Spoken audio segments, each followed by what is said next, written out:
Happy Norooz, everybody. It is the Iranian New Year, which is basically, for us, we celebrate the New Year on the first day of spring. And we kind of celebrate in a whole different way. In a lot of ways, this is kind of like our Christmas, where you guys set up a Christmas tree, we set up a table. And I'm going to show you this table right here. This is called a Haft scene, which means 7 S's. And there's a lot of things that represent the new spring, but there's 7 things that in Persian starts with the letter S, and they represent different things. So I'm going to show you. This is the garlic right here, which is sir, and that's the word for it in Farsi is sir, and it represents health and medicine. Back here, this really dark red sort of spice is called samag, and it represents the sunrise. This is some grass that was grown. It's called sabzeh, and it represents rebirth. And yes, the cats keep pulling these things out, and I have to keep telling them, get off this table. Over here, we have these very small sort of seeds, I suppose you could call them, called sanjed, and they represent love. This is an apple. They call it a seeb, and it represents beauty. This is a pudding made out of wheat, and it is called samanu, and it represents affluence. And then in this bottle here, I have serke, vinegar, and serke represents old age and patience. Among those, there's other things on this table.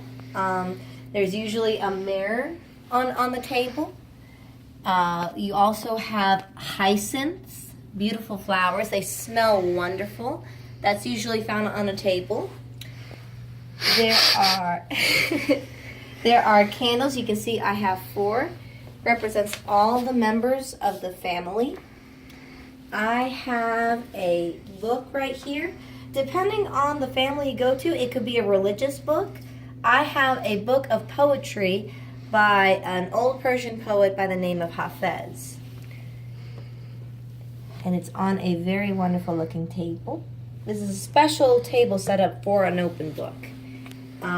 There is some money, some old Iranian coins, and that represents wealth. And then the last thing that I have is this fish. Most people put it in a nice, lovely bowl. I had to put it in something that was cat safe. We decided to name our fish Mai. And Mai represents life as well. So this is my Iranian New Year table. And these are all the things that represent new life. In Iran, when it's the New Year, you say, Eid Shoma Mubarak. We're going to celebrate for the next 13 days. And on the very last day, the 13th day of spring, we all go out on a picnic because the 13th day is apparently unlucky. And you want to go outside so that you bring in all the good vibes of the nature and the good health and the good luck of nature. And on the 13th day, that is when I will toss the sabzeh into the water, and that will conclude the end of the celebrations. I guess all I have left to say is thank you for watching this video. Eid Shoma Mubarak. Happy Norooz.